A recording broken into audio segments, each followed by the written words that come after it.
Yo, man, what's good, YouTube, man? Show boy, my kind of AKM Sniper, but man, today, with it, man, we got this 16-year-old who's dead Spock, Bronx, deadliest game where YG OGs. If you're new, man, hit that like button, subscribe, and share, man. We're on the road to 670 subs, so y'all make sure y'all hit that sub, and I think we're like 7 away. So, yeah, let's go ahead and get into it, man. Let's get it. I'm gonna go this one for you guys, so you guys see the whole video. Now, the complete history of gangs in the Bronx is long and complex. So for the sake of simplicity, in this story, we will simply focus on a handful of relevant street crews that have made a significant impact in the recent Bronx drill music scene. However, the formation of these crews predates the Bronx drill scene by many years. Many of the names of gangs that you're going to hear referenced in Bronx drill music weren't even around a decade or so ago, as they evolved and splintered off from other crews as the result of internal and external conflicts between their members. One early crew hailing from the Cortland Ave area was known as YGFC, or the Young Gunners from Cortland. This crew was you guys, I actually did watch the documentary on it, and I didn't record, which I should have, but they're saying I think the YGs and the OGs was actually one gang, but somebody killed somebody, and then that's what made them split the gang from their own crews, and that's why they beef with each other. But I think they said back in the day they used to be one gang and they used to be cool from each other. was a subset That's of a he much said. He said YGs from Cortland. gang called the YGs, or Young Gunners. The YGs apparently started around 2003 and was primarily based in two project buildings, the Mott Haven houses and the Patterson houses, with another set later popping up in the Bronx's River Park Towers, or RPT projects, around 2010. And the leader of the YGs back in the day was a man named Jew Hef. Real right here. This is what I mean. Yeah, Jew Hef. Was it him or somebody? Where somebody got killed. And then that's when the YGs and OGs, they made their own crews. Or that's when they were together, they split up and formed their own crews or something like that. I might be wrong, but y'all let me know. I think, right? Luther Perez, an occasional rapper as well as a respected street figure. Sadly, however, Jew Hef was not able to keep his troops in the street united for long. Apparently, in the midst of a disagreement between high-ranking members, including a man named Mel Baller, would see several members branching off and making their own crew. This would eventually see the Young Gunners from Cortland, or YGFC, breaking off from the YGs altogether and dropping the Y from their name, becoming the GFC, or God's Favorite Children. At a certain point, they became OGFC, or the Original Goons from Cortland, before eventually simplifying and settling on OGs, or Original Goons. So the OGs, with their beginnings in the Young Gunners... Yeah, see, that's what I mean. They formed their own crew. They literally formed their own crew because... See, that's the thing. It's crazy how you guys can be cool with each other, and it'll be like a disagreement, and people just split off and make their own crews. From Cortland naturally hail from Cortland Ave. This area has a reputation as being one of the most dangerous hoods in the Bronx, with three main housing projects generally affiliated with the OGs: Melrose Houses, Jackson Houses, and Morrisania, aka Vietnam. Vietnam, Melrose, Jackson Houses. Yeah, right, aka Vietnam.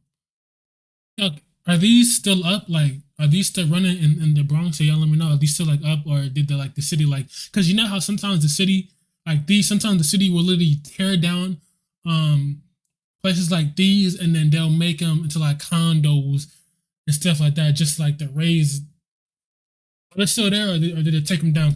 Yeah, you know what I mean? Like, sometimes like these, they take them down and stuff. These were three notorious blocks known to the authorities for their gang activity, with all three buildings actually being targeted in a 2009 federal indictment named Operation Rotten Apple, which took 37 drug pushers off the streets from these very buildings, charging a total of 53 gang members after a year-long undercover operation. Mel Baller, the OG's pioneer who I mentioned before, formerly of the YGs, would get himself convicted in a big case too. A case which was apparently made much easier by a great deal of self-snitching on his own personal Facebook profile. This was a landmark case. Damn, self-snitching. See, this is why I feel like you got to be careful, because police are watching. The police are watching your every move and everything. Like, if they know you, they're going to be watching you. And then plus, if you self-confidential, self-snitching yourself, they're going to get you. Like, that's the one thing. You can literally snitch on yourself.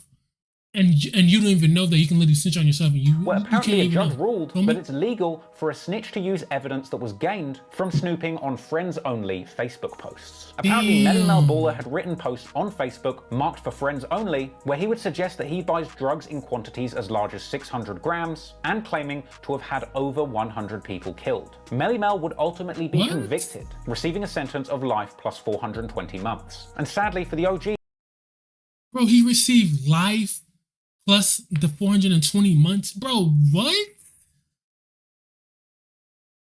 You can. That's crazy.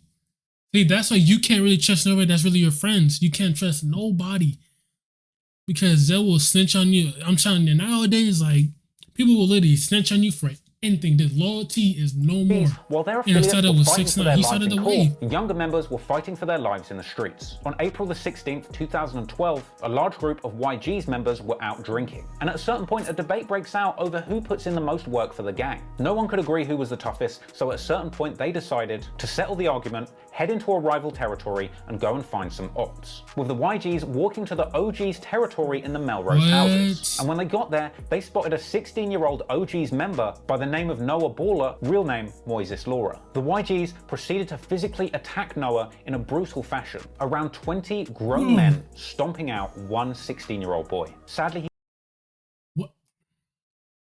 He was 16, bro. He looked like he was like 93 pounds. Like, that's what it looked like. It looks like he was like 93 pounds. Like, it looked like he was like about like 5'5", 5'4", like 16. Damn, bro. How old would he be now? He'll be like in his late 20s. He'll be like, what, 27, 28, 29, 30, around there if he was still alive today, man. Hey, RP him, man. RP him. he Man. didn't stand a chance It's and was sad that ultimately this- stomped to death outside of his own building and left to die in a pool of his own blood. Noah's name has been remembered in the streets of the Bronx for both good and bad reasons, with OGs on his side continuing to tribute him in songs and regularly visiting his graveside, while the opposition on the YG side would regularly diss him, saying that they smoke him, with the biggest drill rapper from the YGs currently, D-Thang, even going as far as to post a picture of a blood-stained pair of Air Force One on Instagram, telling his followers that these shoes are the Noah's. Anywho, only a year after Noah's death, Ju Hef, the early pioneer of the YGs, would meet a tragic end too. In 2013, Ju Hef was killed by a man called Melvin Davis after a fight in the Tropicana nightclub. After a mass brawl between the YGs and another street. What? So they're right here? And the place is right here. Bro, they from their body, but you see how close Harlem is? In Manhattan, bro, it's like when you see it's a bridge, you go across the bridge. Nah, that's crazy. Wait, the Yankee Stadium's in the Bronx. So Yankee Stadium is right here?